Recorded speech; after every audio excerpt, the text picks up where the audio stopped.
इस वीडियो में हम लोग देखेंगे कि कैसे न्यूटन रैप्सन मेथड से किसी दिए हुए इक्वेशन का रूट फाइंड करते हैं। तो सीधे सॉल्यूशन पे आते हैं। तो हमारे पास सबसे पहले गिवन है, गिवन डाटा लिख लेते हैं। गिवन इक्वेशन जो है वो है F X is equal to X square minus 5x plus 2। ये इक्वेशन हमें क्वेश्चन में दिया हुआ है, ठीक है।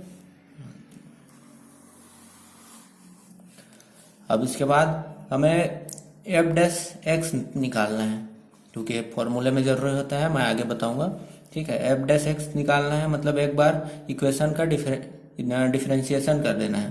तो एक्स स्क्वायर का डिफरेंशिएशन 2x और माइनस 5x का माइनस 5 हो जाएगा और 2 का हो जाएगा 0। तो 0 लिखने की जरूरत नहीं है, ठीक है।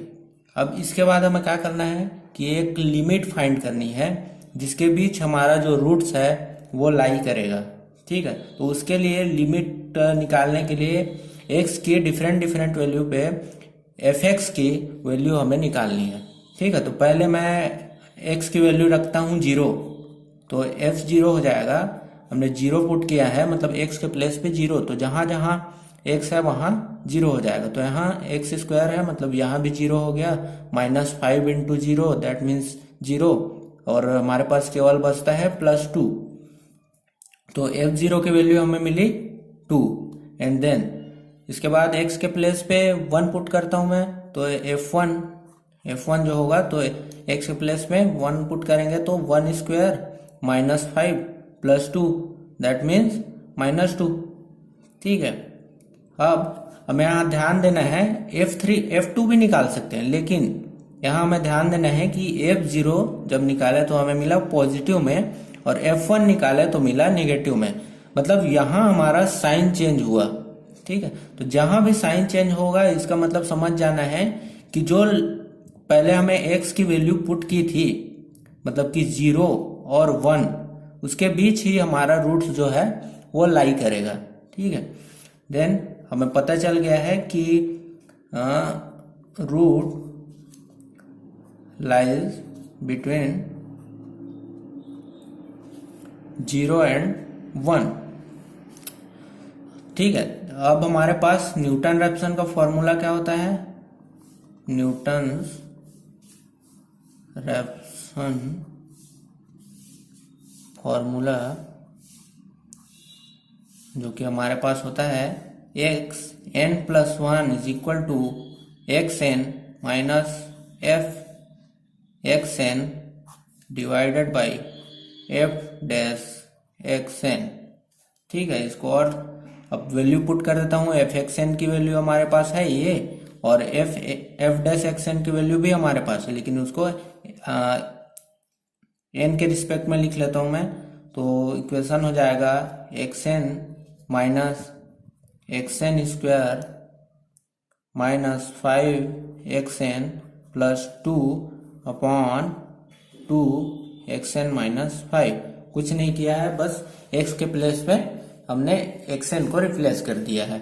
ये हमारा वैल्यू हुआ है xn प्लस 1 का, ठीक है। अब हमें रूट्स निकालने हैं। रूट्स निकालने के लिए हमें अप्रोक्सीमेशन लेना होगा, ठीक है। तो सबसे पहले फर्स्ट अप्रोक्सीमेशन पे आते हैं। फर्स्ट अप्रोक्सीमेशन,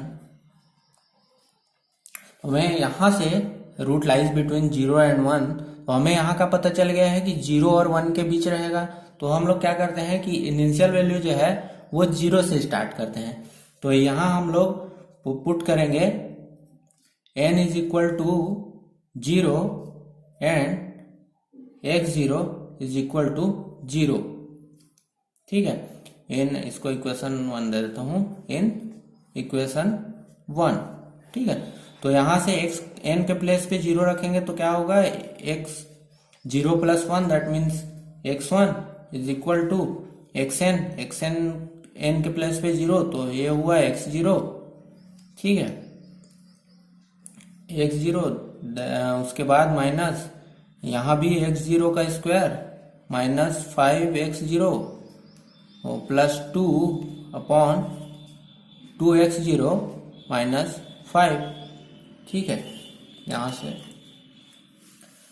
तो x1 हमारे पास आएगा, x1 is equal to x0 के प्लेस पे 0 रखना है, तो हमारे पास आएगा 0 माइनस ये हो जाएगा 0 माइनस ये भी 0 प्लस ऊपर बचेगा हम प्लस यहाँ प्लस और यहाँ माइनस, तो -2 डिवाइडेड बाय यहाँ भी 0 हो जाएगा, ये 0 इंटू 2 और -5 बचेगा नीचे। तो x1 हमारे पास आएगा, कैलसी से कैलकुलेट करेंगे इसको 0.4।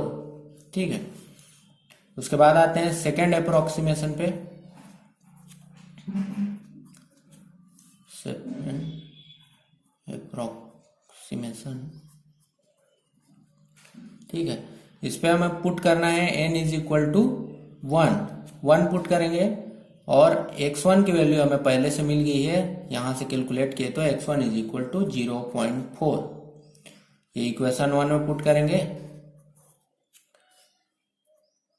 तो इक्वेशन 1 में पुट करने पे क्या मिलेगा हमको, x2 की वैल्यू मिल जाएगी, यहाँ x n के प्लेस पे 1 रखेंगे तो x1 प्लस 1 हो जाएगा x2, है ना। x2 is equal to xn के प्लेस पे n के प्लेस पे 1 रखना है, तो x1 minus x1 square minus 5 x1 plus 2 divided by 2 x1 minus 5। ठीक है, सबकी वैल्यू पुट कर देंगे, x1 की वैल्यू यहां से पुट कर देंगे, तो x2 हमें मिलेगा, एक बार पुट कर देता हूं, 0.4 माइनस 0.4 का square minus 5 into 0.4 plus 2 divided by 2 into 0.4 minus 5, 0.4 है। ठीक है, इसको कैलकुलेट करेंगे तो हमें मिलेगा x2 is equal to 0.438095। Decimal के बाद आगे भी ले लेंगे, क्योंकि इसमें क्वेश्चन में दिया हुआ है कि करेक्ट टू 5 डेसिमल प्लेसेस, मतलब डेसिमल के बाद 5 प्लेस तक हमें आंसर निकालना है। ठीक है, ये x2 हो गया। देन आते हैं थर्ड अप्रोक्सीमेशन पे। Third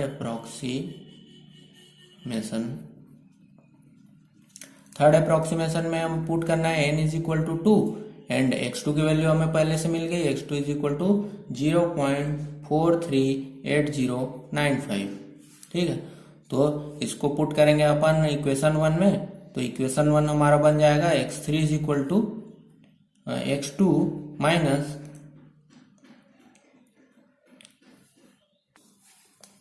minus 0.438095 whole square minus 5 into 0.438095 plus 2 divided bye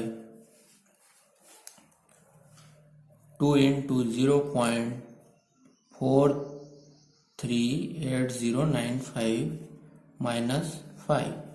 इसको सॉल्व कर लेंगे तो हमें मिलेगा x3 इज इक्वल टू 0.438447।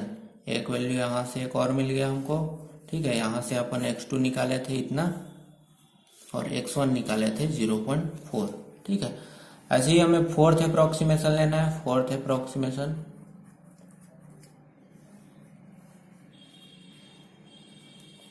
ठीक है, फोर्थ अप्रोक्सीमेशन में हमारा वैल्यू क्या हो जाएगा, x4 जो हमें मिलेगा ऐसे ही सॉल्व कर लेंगे, x3 के लिए जैसा सॉल्व किए x2 के लिए वैसे ही सॉल्व किए जैसे।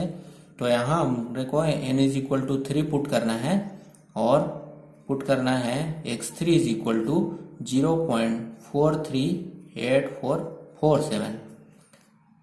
तो हमें x4 का वैल्यू मिलेगा 0.438447। मतलब कि हम लोग यहाँ से देख पाएंगे कि x4 की जो वैल्यू है 0.438447 और x3 की जो वैल्यू है दोनों सेम आ रहे हैं, सिमिलर एकदम। ठीक है, डेसिमल के बाद 5 डिजिट तक, है ना। तो यहाँ से हम लोग कहेंगे कि जो रियल रूट होगा अपना, रियल रूट वो होगा 0.438447। ठीक है, तो रियल रूट इज 0.438447।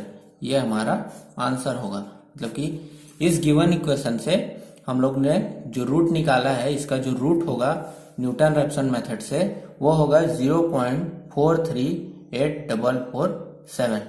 ठीक है, हमारा वीडियो यहीं खत्म होता है। Thanks for watching.